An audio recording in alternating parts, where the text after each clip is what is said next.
రైతులు తిరగబడితే రేవంత్కు హిట్లర్ గతే. ఎన్డీఎస్ఏది శిఖండి నివేదిక, ఆ నివేదిక శిఖండి నివేదిక అని చెప్తూ ఒకవేళ రైతులు కనుక తిరగబడితే రేవంత్కు మరి హిట్లర్కి పట్టిన గతే పడుతుందని చెప్తూ కేటీఆర్ మాట్లాడుతున్నాడు.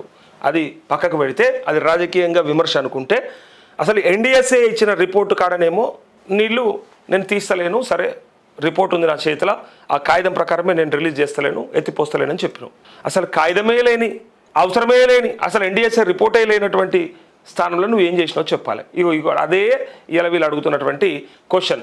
ఎన్డీఎస్ఏది శిఖండి నివేదిక, దాన్ని అడ్డం పెట్టుకుని సీఎం డ్రామాలు. ఈ విషయంలో బీజేపీ కాంగ్రెస్ కుమ్ముకు ఎన్డీఎస్ఏ కాదు ఎన్డీఏ సర్కార్ నివేదిక. ఇకనైనా రైతుల కోసం పంపులు ఆన్ చేయాలి, గోదావరి బేసిన్లో ప్రాజెక్టులు నింపాలి, నేతలతో కలిసి ఎల్ఎన్టీ పరిశీలనలో కేటీఆర్ అంటూ ఇక్కడ చూడండి.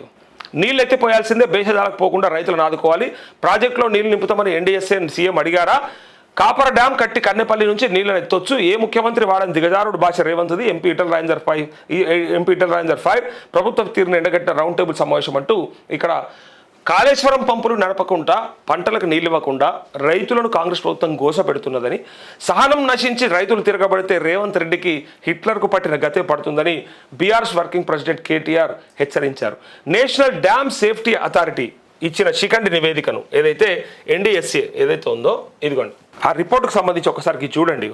అడ్డం పెట్టుకొని ముఖ్యమంత్రి రేవంత్ రెడ్డి కన్నెపల్లి పంపులు ఆన్ చేయకుండా అన్నదాతల ఉసురు పోసుకుంటున్నాడని ధ్వజమెత్తారు. ఈ విషయంలో బీజేపీ కాంగ్రెస్ కుమ్ముక్కయ్యాయని, ప్రస్తుతం సీఎం చెప్తున్న నివేదిక ఎన్డీఎస్ఏది కాదని, అది ఎన్డీఏ సర్కార్ ఇచ్చిన నివేదికను దుయ్యబట్టారు. ఇప్పటికైనా ఆ శిఖండి నివేదికను పక్కన పెట్టి రైతులు ప్రజల ప్రయోజనాలను దృష్టిలో పెట్టుకుని నీళ్లు ఎత్తిపోయాలని డిమాండ్ చేశారు. మాజీ మంత్రి కరీంనగర్ ఎమ్మెల్యే గంగుల కమలాకర్ విజ్ఞప్తి మేరకు సోమవారం లోయర్ మానే డ్యాంను కేటీఆర్ సందర్శించారు. ఎల్ఎండిలో నీటి మట్టాన్ని పరిశీలించి విలేకరులతో మాట్లాడారు. ఇగో ఎలాంటి టెస్టులు చేయకుండా నివేదిక. ఇప్పుడు చూడు రే ఒకసారి, ఇక ఇంతకంటే ఇంకేం ఉదాహరణ కావాలి? కన్నెపల్లి పంపోజుల నుంచి నీటిని ఎత్తిపోయకుండా సీఎం రేవంత్ రెడ్డి చెప్తున్న సాకులపై కేటీఆర్ నిప్పులు చెరిగారు. గత ఎన్నికల సమయంలో మేడిగడ్డ బరాజ్లో ఒక పిల్లర్ దెబ్బతింటే ఎలాంటి పరీక్షలు, చివరికి సాయిల్ టెస్ట్ కూడా చేయకుండా ఎన్డీఎస్ఏ నివేదిక ఇచ్చిందని విమర్శించారు. కేవలం ఎన్నికల్లో బీఆర్ఎస్ను బదనాం చేయాలన్న లక్ష్యంతో ఆనాడు 48 గంటల్లోనే నివేదిక ఇచ్చిందని, తర్వాత అనేక అబద్ధాలు జోడించి తాజాగా అదే నివేదిక ఇచ్చిందని గుర్తు చేశారు. చేసిన తప్పులు కప్పిపుచ్చుకోవడానికి ఆ నివేదికను సాగ్గా చూపుతూ ముఖ్యమంత్రి రేవంత్ రెడ్డి డ్రామాలు ఆడుతున్నాడని మండిపడ్డారు. కేంద్ర మంత్రి బండి సంజయ్తో పాటు బీజేపీ నాయకులు తాము అడిగే ప్రశ్నలకు సమాధానం చెప్పాలని డిమాండ్ చేశారు. ఇదే ఎన్డీఎస్ఏ చైర్మన్ ఆధ్వర్యంలో పోలవరం ప్రాజెక్టు కడుతున్నారని, ఆ ప్రాజెక్టు ఇప్పటికే 3 సార్లు కొట్టుకుపోతే అక్కడ ఎన్డీఎస్ఏ ఎందుకు పోలేదని ప్రశ్నించారు. ఇప్పుడు చెప్పండి, ఇప్పుడు ఎన్డీఎస్ఏ చైర్మన్ ఆధ్వర్యంలో కడుతున్న పోలవరం ప్రాజెక్ట్ ఏమో 3 సార్లు కొట్టుకపోతుంది. 3 సార్లు కొట్టుకపోయినా ఇగో అక్కడికి మాత్రం ఎన్డీఎస్ఏ ఎందుకు పోదు, మరి ఇక్కడికి ఎందుకు వస్తుంది? సీఎం రేవంత్ రెడ్డి హయాంలో ఎస్ఎల్బీసీ టన్నెల్ కుప్పగూలి 8 మంది కూలీలు చనిపోయినా, సుంకిశాల రిటర్నింగ్ వాళ్ళు కూలిపోయి కోట్ల నష్టం వాటిల్నా, పెద్దవాగు ప్రాజెక్టు కొట్టుకుపోయినా, వట్టెం పంపోజ్ మునిగిపోయినా, ఎన్ని తెలుసా?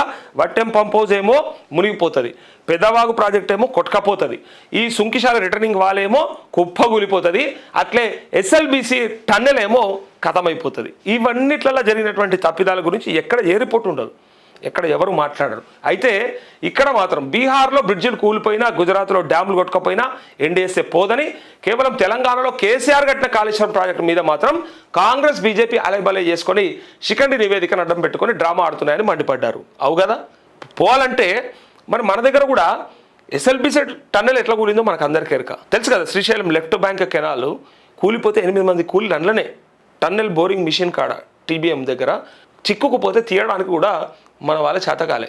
దాంతోపాటు వట్టెం పంపోజ్ మునిగిపోలే ఈ 2.5 ఏళ్ళ వీళ్ళ పరిపాలనలో.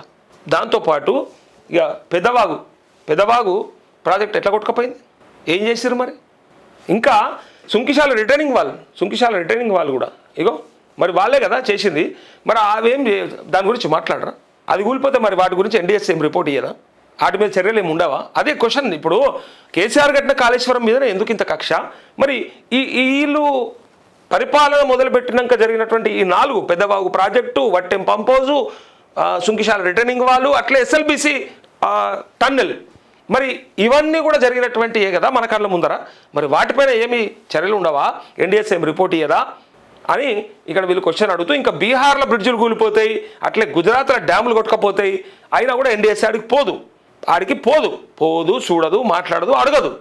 కానీ ఇక్కడ మాత్రమే ఇద్దరు కలిసి కావాలని కేసీఆర్ నిరికిచ్చే ప్రయత్నంలో అటు బీజేపీ ఇటు కాంగ్రెస్ తమాషా చేస్తుందని చెప్పి వీళ్ళు అడుగుతూ ఉన్నారు. ఇక్కడ ఇగో అర్థం లేని రిపోర్ట్లను అడ్డం పెట్టుకొని రేవంత్ రెడ్డి డ్రామాలు ఆడుతూ ఎన్డీఎస్ఏ చెప్పే వరకు పంపులను ఆన్ చేసేది లేదని చెప్పడం పూర్తిగా బాధ్యత రాహిత్యమని విమర్శించారంటూ పంపులను ఆన్ చేస్తే నీళ్ళు వస్తాయన్న ఆలోచన కంటే ఎక్కువ ఒకవేళ ఆన్ చేస్తే కొట్టకపోతే మరి ఏంటిది, దీనివల్ల నాకు ఇంకా బదనాం ఎందుకు అని ఒక రిపోర్ట్ పట్టుకొని ఒక చికెన్ రిపోర్ట్ పట్టుకొని తమాషా చేస్తుండు. ఆ రిపోర్ట్ను పట్టుకొని ఇగో చూడు రిపోర్ట్ ఉన్నది నా తాడ, అందుకోసానికి నేను ఆన్ చేపిస్తలేనని చెప్తున్నాడు.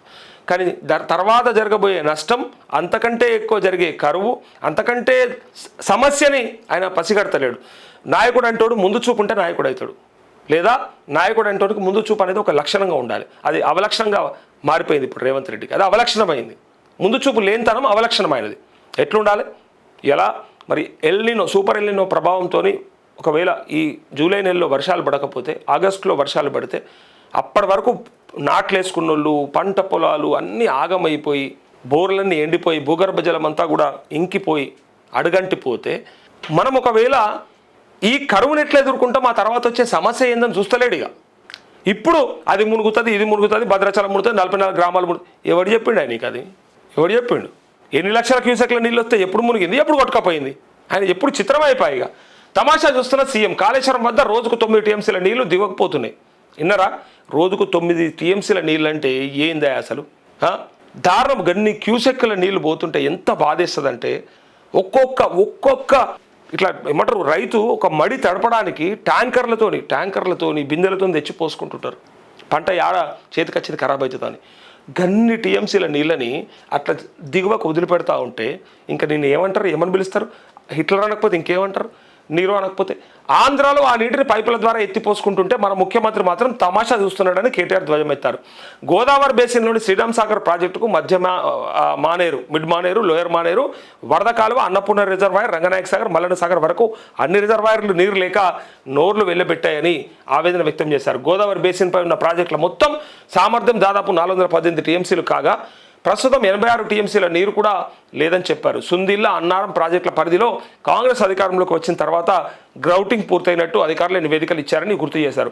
కన్నెపల్లి పంప్ హౌస్ లాంచ్ చేసి మేడిగడ్డ, అన్నారం, సుందిల్ల ఇవేవైతే ఉన్నాయో ఆ పంప్ హౌస్లు సమాంతరంగా నడిపితే ఎక్కడ కూడా సమస్య రాదని రిటైర్డ్ ఇంజనీర్లు చెప్తున్నారని వివరించారు. రిటైర్డ్ ఇంజనీర్లే చెప్పారు కన్నెపల్లి పంప్ హౌస్ ద్వారా అన్ని మోటార్లు లాంచ్ చేసి అక్కడ నుంచి తీసుకురావచ్చు అని చెప్పి. వాతావరణంపై హెచ్చరిస్తే బెల్ట్ ట్రీట్మెంట్ అంటూ ఇక ఆయన ఏమన్నాడు ఏంది అన్నీ కూడా తెలుసు. ఇక రేవంత్కు భయం. ఇగో ఇది అసలు ముచ్చట. పంపు లాంచ్ చేసి నీటిని ఎత్తిపోస్తే తాము ఇన్నాళ్ళు చెప్పిన విషయాలు అబద్ధాలని తెలిసిపోతుందని భయం ముఖ్యమంత్రి రేవంత్ రెడ్డికి ఉన్నదని కేటీఆర్ ఎద్దవ చేశారు. ఎద్దవైంది ఉన్నమాటనే అది. ఇప్పుడు ఇన్ని రోజులు అది దొంగ దొంగ దొంగ దొంగ అని చెప్తే ఒక్కసారి ఆయనతో కాదు దొరాన్ని నోట్లకెళ్ళి వచ్చింది అనుకో, ఇన్ని రోజులు నువ్వు చెప్పింది అబద్ధమా అన్న మాటకి వస్తుంది. ఇన్ని రోజులు నువ్వు దొంగ అన్నది అబద్ధమా అని వస్తుంది. అందుకే ఇలా దాన్ని కులేశ్వరం అన్నాడు. కాళేశ్వరంలోకి వెళ్ళి నీళ్ళు ఇస్తే మళ్ళీ రేపు పొద్దుగల అది పేరు వస్తే మళ్ళీ అది గొప్పదంటే ఇగో కాళేశ్వరంకి వెళ్ళి వచ్చేప్పటికే ఇలా మేము పాటలు పండించుకున్నాం మళ్ళీ రైతులు చెప్తే తీరా అది కేసీఆర్ క్రెడిట్ పోతే రేవంత్ రెడ్డి ఎందుకు వనికి రాకుండా పోతాడని ఆయన భయం ఆయనకు. అది ఉన్నదే అది ప్రజలు అనేది. అందుకే ఎన్డీఎస్ఏ నివేదికను ముందు పెట్టి రాజకీయ డ్రామా ఆడుతున్నాడని విమర్శించారు. ప్రజలు తిడుతున్నారనే భయాన్ని వదిలిపెట్టు, ఒకవేళ పంపు లాంచ్ చేసి రైతులకు అండగా నిలిస్తే ముఖ్యమంత్రి ఇన్నాళ్ళు చెప్పిన అబద్ధాలు బక్వాస్ మాటల జోలికి మేము వెళ్ళం అని హామీ ఇచ్చారు. కేసీఆర్ చిన్న ఇషారా ఇచ్చినా పంపులు చాలు చేయడానికి సిద్ధంగా ఉన్నామని, కానీ కేసీఆర్ సంయమనం పాటించాలని చెప్పారని తెలిపారు. తాగునీరు అని వీళ్ళు అడుగుతూ ఉన్నారు.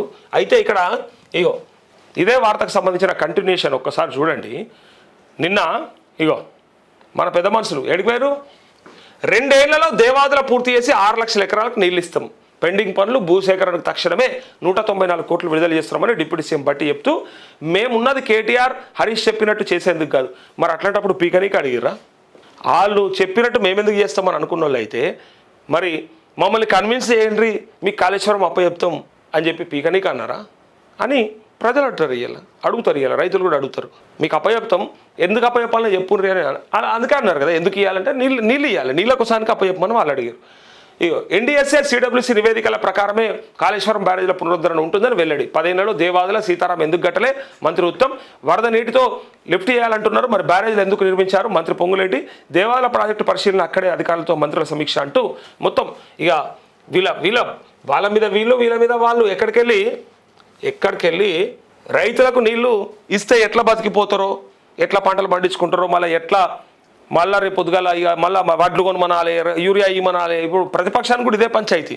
నీళ్ళు ఇవ్వమనాలి, ఇప్పుడు నీళ్ళు వెనక యూరియా ఇవ్వమనాలి, యూరియా వెనక ఇక మనందరికీ ఎరక మళ్ళా పంటలు పండినాక మళ్ళీ తీసుకొచ్చి కొనుగోళ్ళు మళ్ళీ కొనుమనాలి, కొన్నాక మద్దతు ధర ఇచ్చినాక బోనస్ పైసలు, ఇన్ని కథలు ఉంటుంది దీని వెనకాల.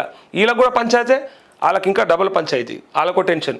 ఇవన్నీ ఇవ్వాల్సి వస్తుంది. ఎందుకు ఇవన్నీ కథ? ఇంకా బాబు మెప్పు కోసమే తప్పుడు సూట్ అంటూ బనకచర్లపై సుప్రీంకోర్టులో వేసిన దావా తిరస్కరణ. రేవంత్ సర్కార్ వైఫల్యమే లోపభూయిష్టంగా వాద్యం వేసినందుకు మొట్టికాయలు వేసిన ధర్మాసనం. ఏపీ అక్రమ ప్రాజెక్టులు అడ్డుకోవడంలో సర్కార్ ఉద్దేశపూర్వక నిర్లక్ష్యం. గోదావరిలో నీటి హక్కులకు భంగం వాటిల్తే ఊరుకోబోమంటూ ఇక్కడ హరీష్ రావు చెప్తున్నట్టుగా కనిపిస్తూ ఉంది. ఇక చూద్దాం ఇక